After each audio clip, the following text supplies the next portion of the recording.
Hello, everybody. I'm Tom Wild from ProWritingAid. Thank you for joining us for yet another session in the Ask a Book Doctor series. My guest, as always, for tonight is Sally OJ. How are you doing, Sally? I'm doing great, Tom. Thank you. I thought you were very poetic just now, talking about the cold that seeps into your bones. It is as well, isn't it? It's one of those nights. It really is. It really is. It's lovely and cozy here, and I'm really looking forward to tonight's session. I think it needs to be cozy here. I'm noticing. Yeah, I'm really. I think it's my age. There we go. Anyway, that'll be it. Yeah. Let's get started.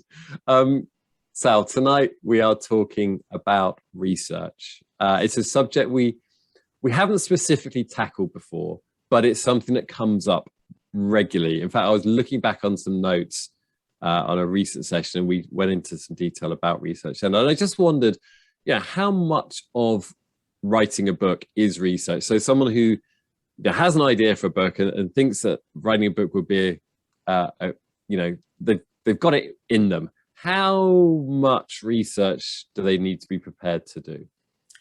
Well, it really depends on the book, on the genre. It depends on a lot of different things. And, when we were talking about this before, I started off by saying, of course, if you're writing a fantasy book and you've created your own world and, you don't really have to do so much. But as soon as I started to say that, I realized, well, that's not true at all, because in that case, you need to research the genre. You need to have a look at the kind of tropes you're using. You need to find out if anyone else has written a story about, 12 elves who work in Waitrose. You still need to know your stuff. So, but traditionally, of course, people tend to think of historical fiction as being where you need to do. And I think we're going to talk about this in quite a lot of detail in a bit.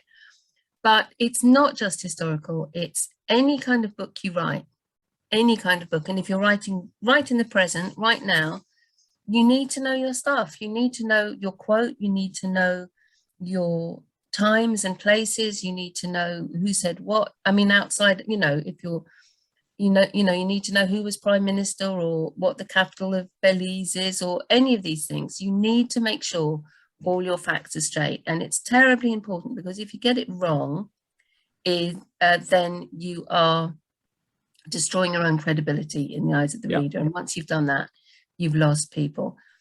And so when you say, sorry, go on. I think it's fine. I was just going to say about getting it wrong. I mean, in your role as a book doctor, is that something you see regularly? Is it do a lot of manuscripts come to you that you can tell there are gaps in the research? Or I mean, I think what a lot of people say things to me. I'll say things like, Clapham isn't the capital of Belize, and they'll say, oh, no one will notice, doesn't really matter. Well, it does. It really does. Obviously, I'm not talking seriously about anything that glaring, but little things. And it tends to be, one author, if they're a bit slapdash about one thing, they'll be a bit slapdash about another thing. Right. So it really is important. And I have actually managed to literally forget your question while answering it, Tom. Okay, well, which is a first even for me, I think. Well, I mean, so the point hang on. So the point you're making is really about being disciplined. So, and you don't. Oh, you said, do I notice when people haven't done it? I think was that. That's right. So yes, and it happens a lot. And I mean, it's a really obvious thing is medical stuff. Very often, especially if I'm working on a thriller or something, people, that I think I've used this example before about bodies. Yeah. It's disgusting, but people will immediately start writing about bloated bodies in the water, when in fact it takes quite a long time for a body to bloat.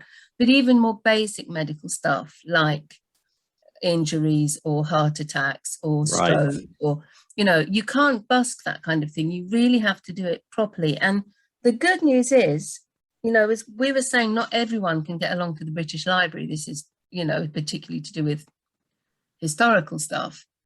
Sarah Waters, lots of people I know I work with go to the British Library. They're able to do it. Not everyone is, but there's so much online.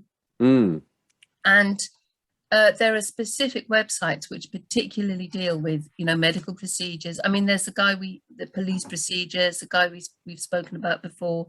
Yeah. There are websites that talk about, you know, the value of money then and now, going back a very long time.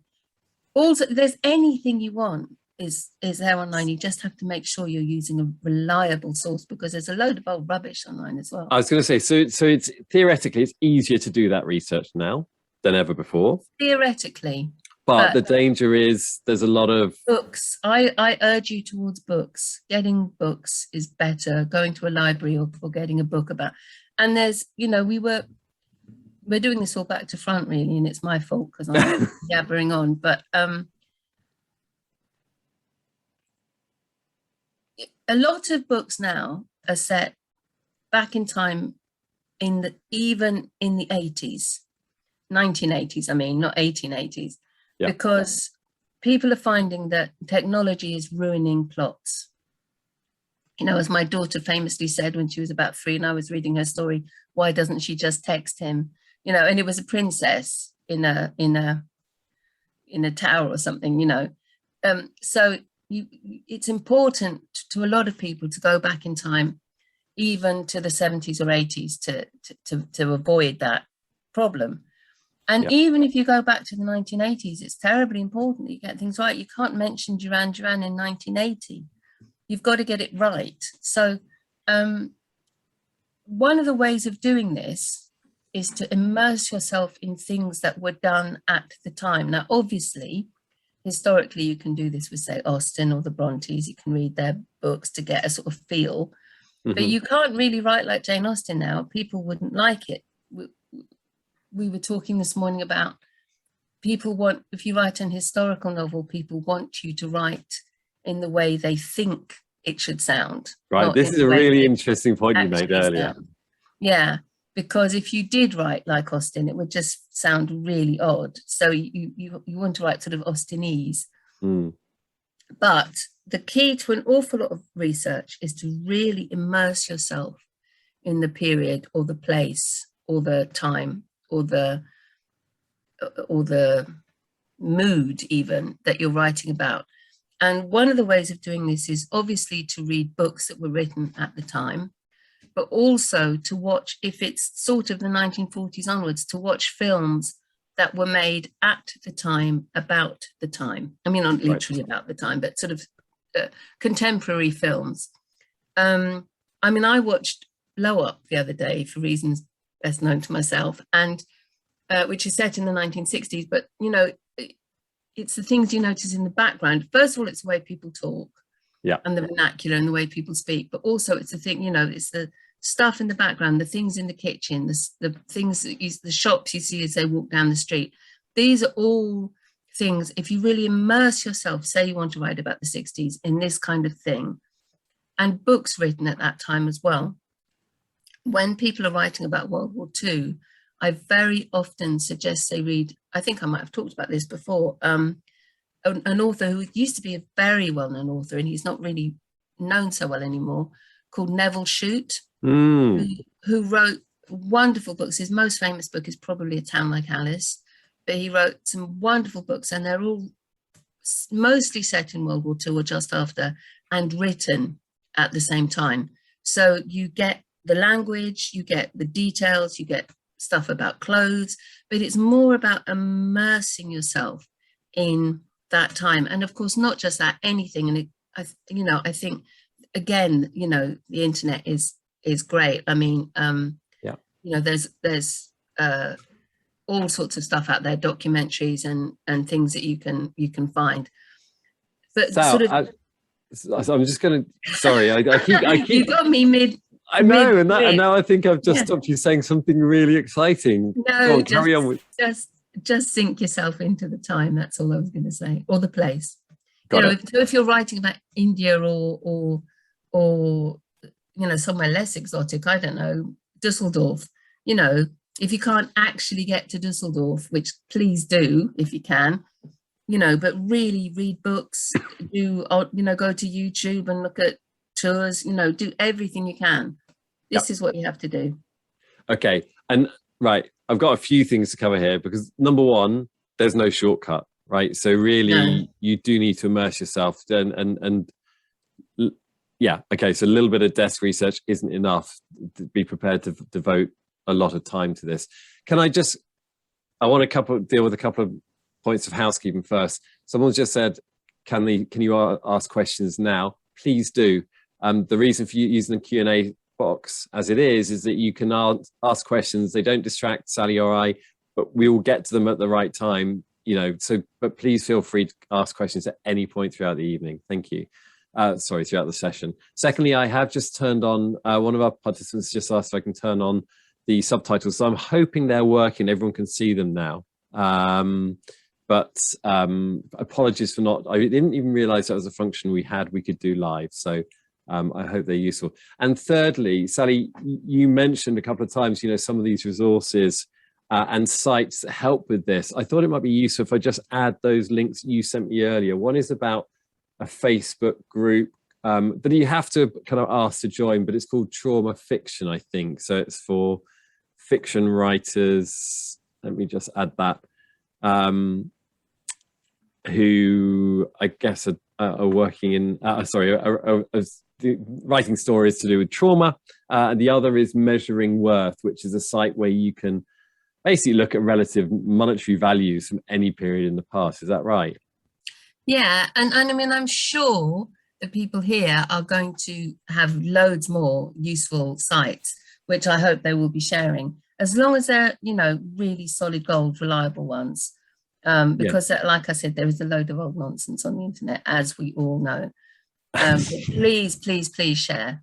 Yeah, please do. That's always one of the great things about these sessions. While Sally and I witter on, there's lots of really good quality conversations going on in the back channel too. So someone, in fact, I'm deeply offended. You know me better than that, Sally.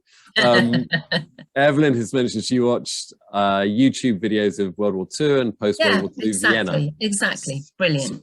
It's a surprise at how much damage was still in the city. It took 10 years to recover.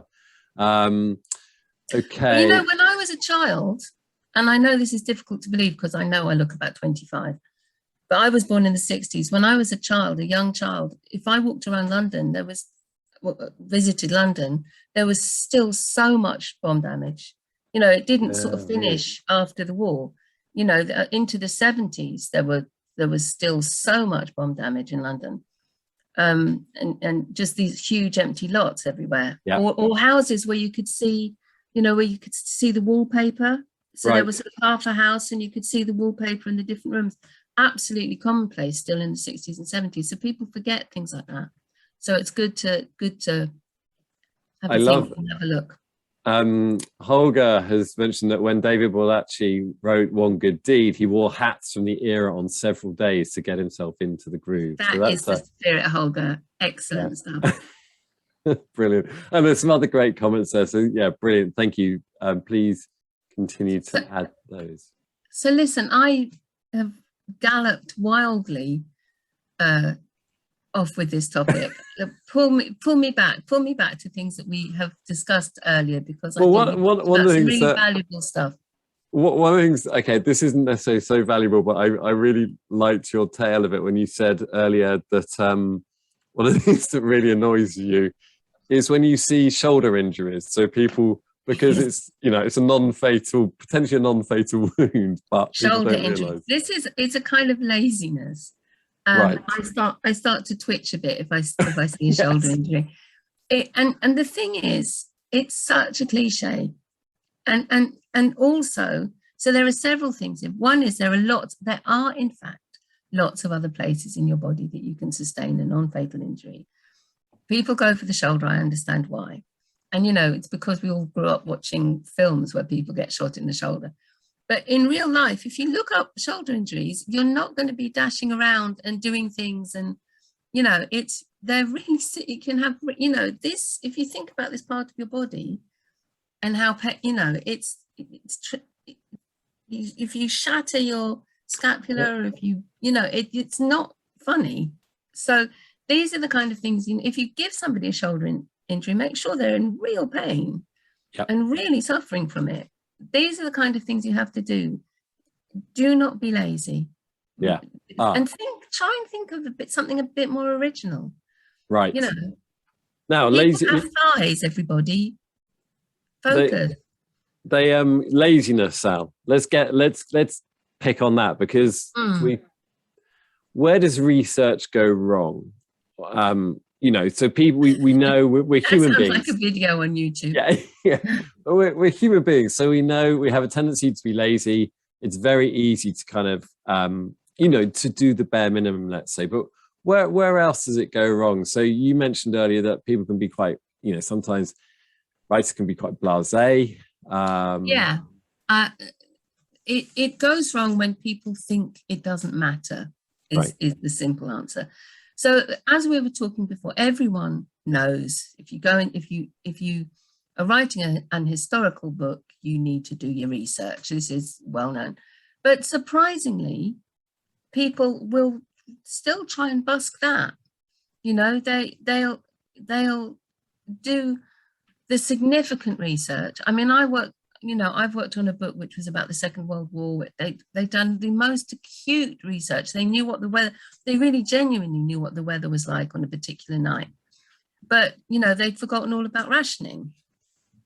Right. So, you know, so you have to,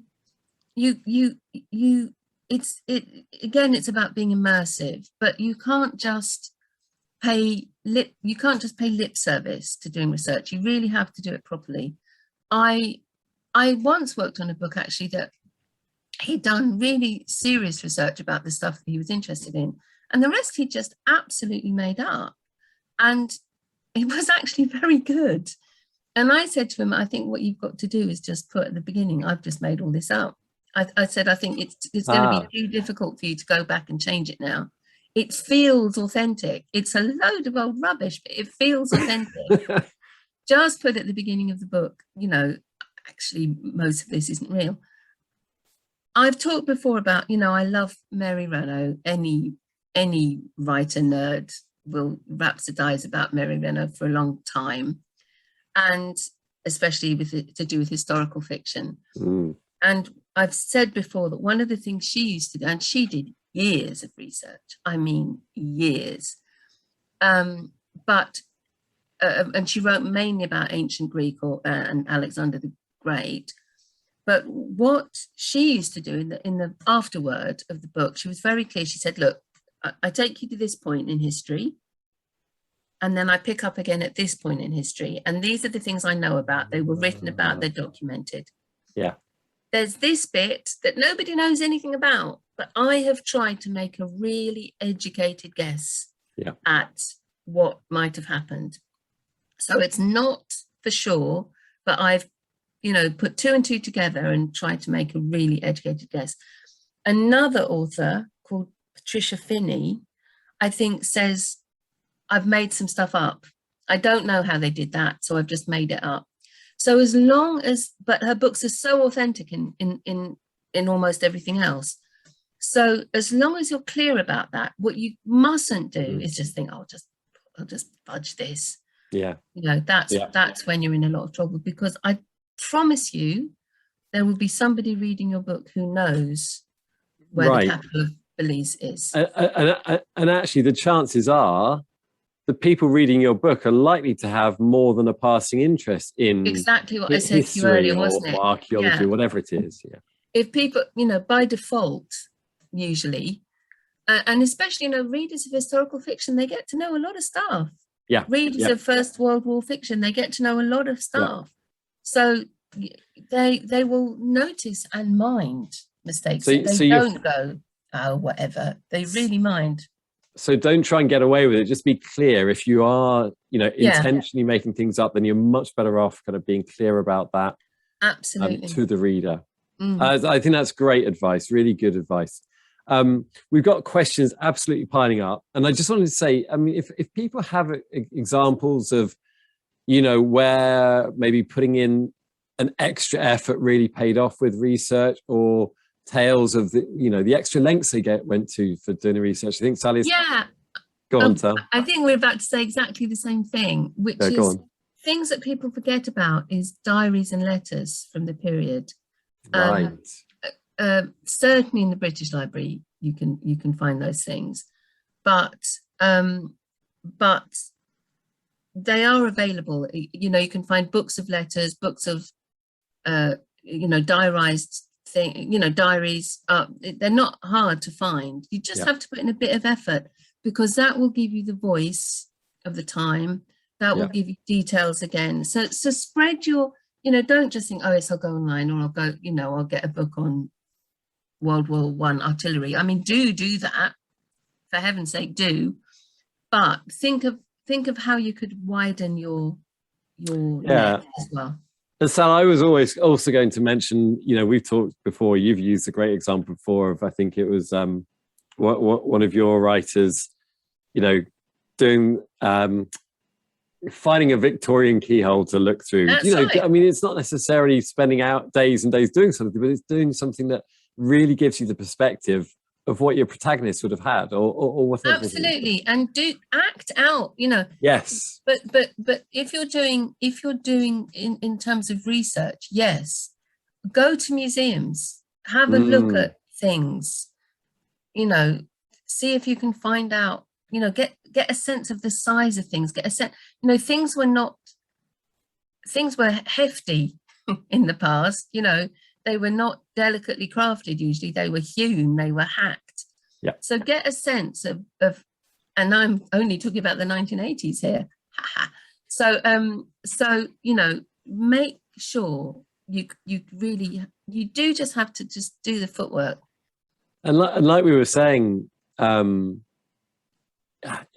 you're seeing more, if you like, more and more novels being based in the past, partly because of, since the advent of mobile phones and the internet, it's kind of more difficult to come up with ingenious plot twists, or to get plot twists to work sometimes. And so research is more, I guess it's more common to see research in eras that we're not familiar with, right? Yeah. Okay. It is. Let's dive into some questions, because as I said, they're really mounting up. And there are some fascinating ones. I mean, so the first one, right, and I'm sorry, I don't know your name, but you said, in my novel, I've got a main character who's Polish-American. I'd like to respect the authenticity of his culture, including some meals and Polish language use, and then perhaps cultural practices that are specific to a geographical location, which I'm visiting this week. Oh, that's good news. What are my options? Brackets, Google Translate isn't good enough for context with the language. I mean, your only option is to find someone Polish, seriously. Right. And certainly before you sign the book off, you have got to ask somebody Polish to read it. And if you don't know somebody Polish, you've got to find someone. It is that simple. Otherwise, exactly. You know, and you know, this is a huge issue at the moment, cultural appropriation, and God, I've forgotten, I know the phrase perfectly well, but getting a reader of the right place or nationality or culture to sort of read it to make sure it's okay is absolutely vital. It really is. And I think there have been times before when you would not have had to do that, but you do have to do that now. So by all means, do your research, go to a Polish restaurant, eat the food, talk to people, you know, go to the places, do all of that. But at some point, you're going to have to talk to somebody Polish, and you're going to have to get somebody Polish to read the book. Yeah, you really are. Absolutely. There is no way around that. And people have said that, the same thing in chat. I would, you know, if you're on today's session, obviously you're used to signing up for events. I would find beta reader groups or other or just other writing groups. You'll come across, there will be, you know, people, there'll be, I'm sure you'll come across people that can put you into contact with Polish writers or Polish people that would be able to help. I just thought of something else actually. Another place, if they're available, and they are available, but I don't know how you do this through universities, because I don't know how you do this, but people's PhDs are often really packed full of really interesting stuff. And it's also worth remembering that a lot of, well, not a lot of, but quite, Sarah Waters, for example, has got a PhD, and that trains you how to do Mm, research. So some people are ahead in the game of this kind of stuff. It's an advantage, an unfair advantage, but it doesn't mean you can't learn. It doesn't mean anyone can't learn and get better than people with PhDs. But people's PhDs are often on, 14th century spoons from Lincolnshire. yeah. So if you can get hold of, I know that sometimes they are available, they're published and available, and I'm afraid I don't know how, but you will know how, Yeah. our lovely listeners. So that's a very good way of finding out about things as well. Fantastic. Let somebody else do your research for you. Yes, yeah, brilliant. Okay, so P Black, you have said, I have a character who has to call a trauma support hotline. I want to know how they answer the phone. What's the first thing they say to the caller? Questions they'd ask them. But I feel it would be disrespectful to call them pretending to be someone needing help myself, or to waste their time by saying, hey, I'm writing a novel. What do you say when someone calls? Same with seeing a therapist. Any direction? I mean, before you jump in, Sal, I'm just going to say that that Facebook group would probably be a great place to start. Trauma fiction, I would have thought. Yeah, I totally agree. Obviously, you can't call a trauma hotline and say, hey, can I ask you a few questions? I mean, obviously, and you're very aware of that. Most professionals will be, we've talked about this in other, to do with other things, will be delighted to talk about their job if you buy them lunch or buy them a drink, or buy them dinner. But it's got to be done in quite a formalized way. You've got to approach them in quite a formalized way, and you've got to show your credentials. You've got to write a very careful email or letter. And the way to do it would often be, I mean, there will be a website for these trauma hotlines. Now, 9 times out of 10, to be honest, you're not going to get any, people aren't going to want to do it. I mean, I know I'm contradicting myself, but if you go through a website, they're going to think, oh, for God's sake. So, but it's always worth a try. And if there are other ways that you can, if you know people who know people, ask on Facebook, ask on any writers groups, because if you can get through to them, people will love to talk to you. They really will. They want to. They actively want to talk to you. Yeah, it's, and there we go. Holger's just said, trauma fiction helped me within literally seconds. There we go. Here's Holger. Yeah. So, and we've mentioned Graham Bartlett before, who's a police advisor to authors. What amazed me when I started looking into Graham's background, there are quite a few people who do exactly that, across, all over the place. Lots of people, ex-professionals who maybe they're writers themselves now, have got professional advice or experience that they're happy to share. It just takes the desk research, getting out there to find those groups, find those individuals.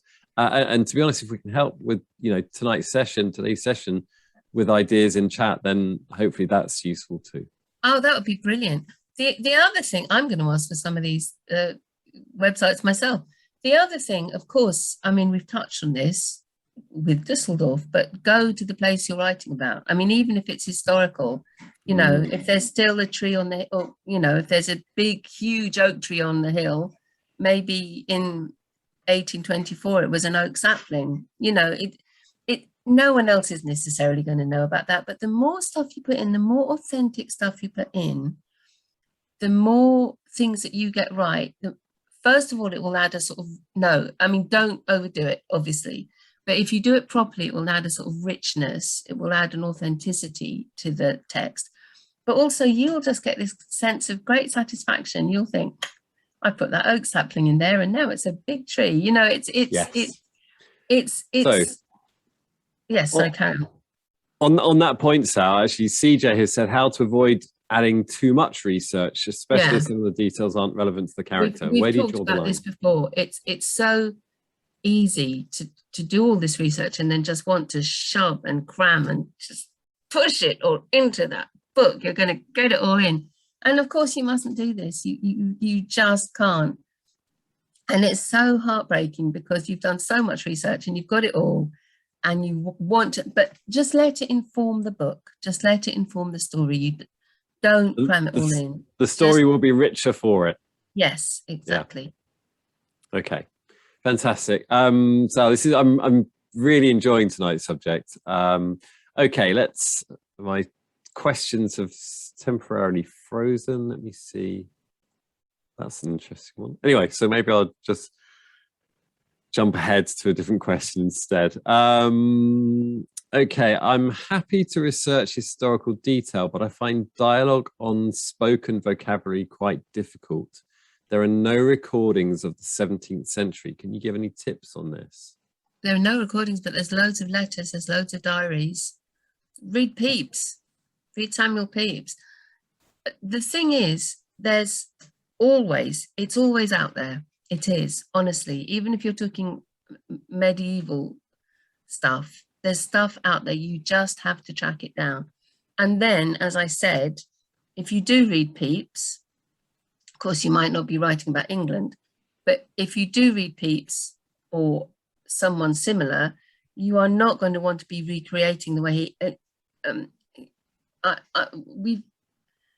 I've been reading a bit of Pepys recently, and what is he says? He says, up betimes. He means I get up early, up betimes, he says every morning. But you don't, what you want to do, as we just talked about earlier, is you want to give the reader what they think people talk like then. And you don't want to go overboard, you know, you don't want to say, having everyone shouting, yay, you know, verily ye varlet all the time. But you want to you want to sort of capture a sense of what people think people talk like. And readers will be very, very happy with that. But you do need to, you know, read your Austen or read your Brontes or read your, you know, I'm sure there's, you know, tragically, I mean, you know, there's in American literature, there's Walton and there's, you know, all, you know, Whitman and all these great authors who were writing, I mean, Emily Dickinson, you know, who you just get a sense of the language and a sense of the time. America, especially because, you know, you're not going back to the 14th century in America. You're going back to where things are much more recorded. So now, it is all there. You just have to look for it. You do.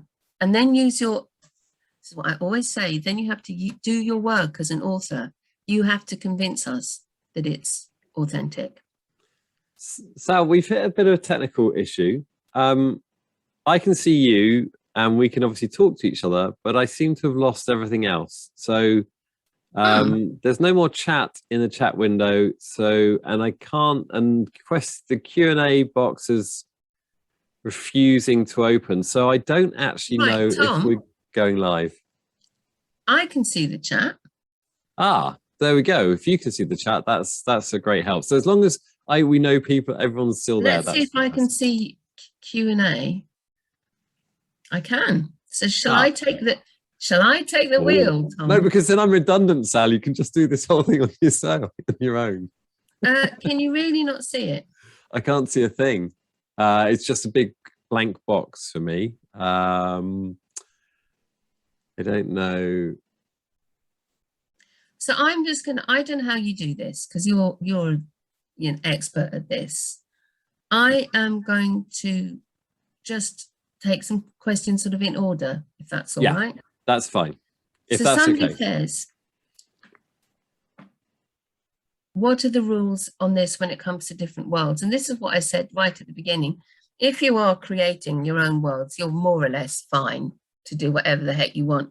But what you've got to make sure is that nobody else has done it. You've got to make sure that you're not being really derivative. You've got to make sure. So in a way, you've got to do your own research, but in a slightly different way. Research of the genre, research of similar stories. That's what you need to do. But if you're creating the world, you're laughing, really. Yeah. Can one, in a humorous way, refer to different ethnicities without appearing racist and inviting criticism and disapproval? You better. If you're in doubt, don't do it. If you're asking the question, don't do it. It is so important to not get this wrong. So if you've got the slightest doubt about about something perfectly, you know, that you mean in a perfectly good way might be misconstrued, do not do it. It's just not worth it. It's not worth anybody's time for you to do that. So don't leave yourself any doubt, especially with humor. Humor's really dangerous, especially written down, because when somebody's speaking, something can very obviously be a joke, and you can judge your audience when you're speaking. When you write something down, it's there in black and white forever. You can't judge your audience. People don't necessarily know your tone. So be very, very, very careful with that. Yeah.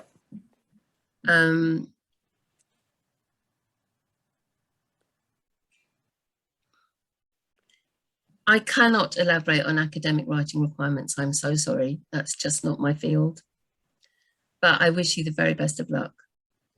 I feel very mean, unable to help you out here. So. Oh, no, you're not mean. And I can see you, and that's lovely. So somebody has said, I don't really want to use the city where I live as a location for the book. With COVID going on, I don't really want to travel. Damn right. How practical is online research for setting? It can be really good.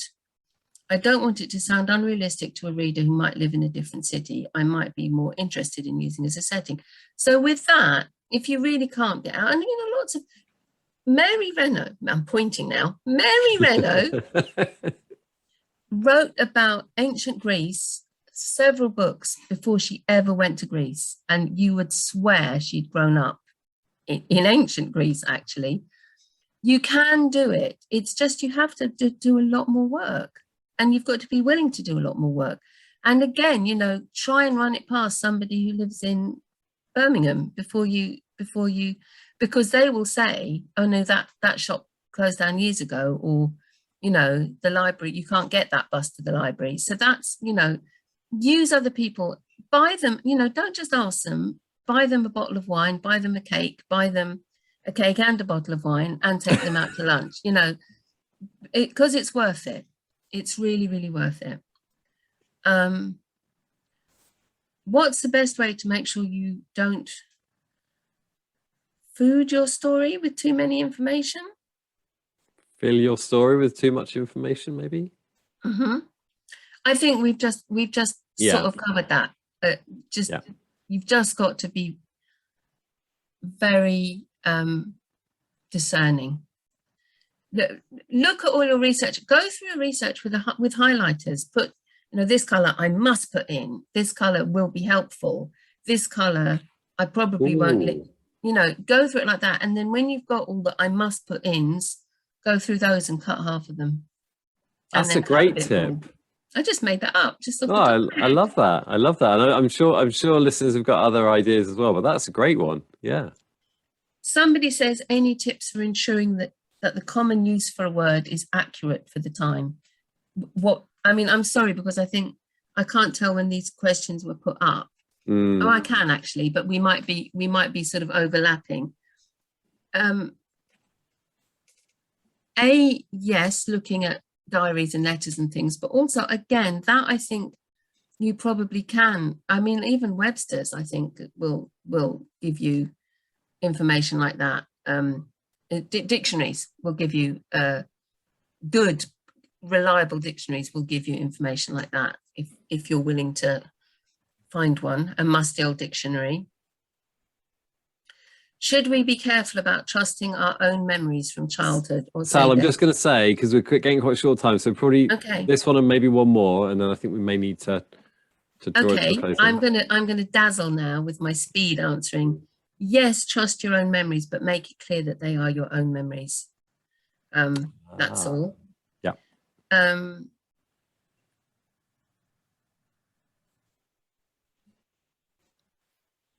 All right, this is all, we've covered all of this, mainly. You see, this is you don't do this. You just Well, what generally, if we've had somebody asked about jargon and stuff, yes. There are lots of books on that, loads of books on that. Yeah, there's a question about someone, I think, who had an 80-year-old. Yeah, that's the one I'm looking story. At. Yeah. But this, if he's 80 years old now, my mind has gone completely blank, but they were they were young in the 50s. That's not so far away. So, and to a degree, people's vernacular changes as they get older. They adapt, they're not going to say, oh, that's absolutely spiffing. They will, well, not that most people use spiffing, but, you know, people's vocabulary, and through watching telly and stuff, people's vocabulary adapts and changes and that. But, you know, if you're talking about now, remember that they were young, you know, could have been young in the swinging 60s. Yes. They could have been listening to Jimi Hendrix. So not, you know, not that different. What Great. I think that's probably all of them, Sal, for the I think timing. it is for now. I don't know if it froze at that particular It sounds place. well, yeah. There were about 9, I think, left to answer at that point. But that's great. I mean, I think How about that? I feel somewhat redundant. I won't be up here. You can do the next session on your own. No, I need you because you don't go And anyway, oh, I do. Oh, I definitely do. Well, look, Sally, fascinating, absolutely fascinating, and it's been really interesting seeing all of the shared advice that people have been contributing in chat. So thank you once again. I would love to see some of this actually, and I think maybe you know, this is the kind of thing that I think this kind of session is so valuable for.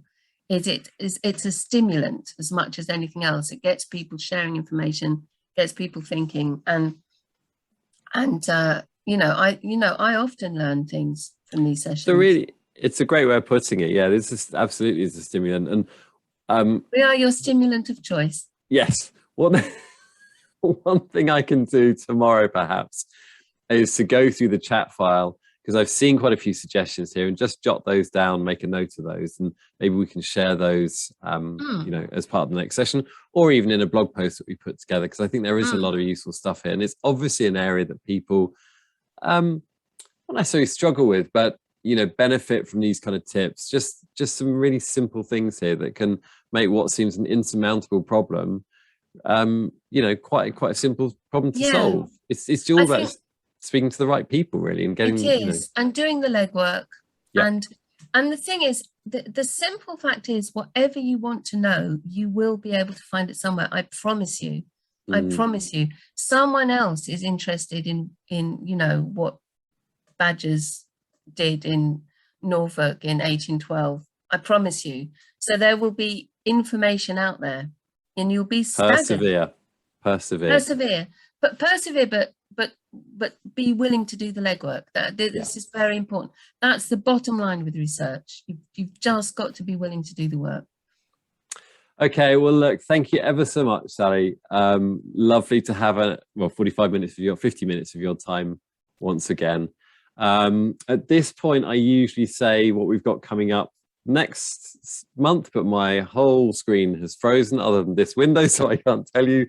But we will be back at some point in early December. So it should be the second Tuesday of December. The last one of the year. And yeah, thank you ever so much. Heartfelt thank you from both of us for those of you joining, contributing to another great session. Have a safe rest of the month, and we look forward to seeing you in December. Bye all. Absolutely. Hear, hear. Bye.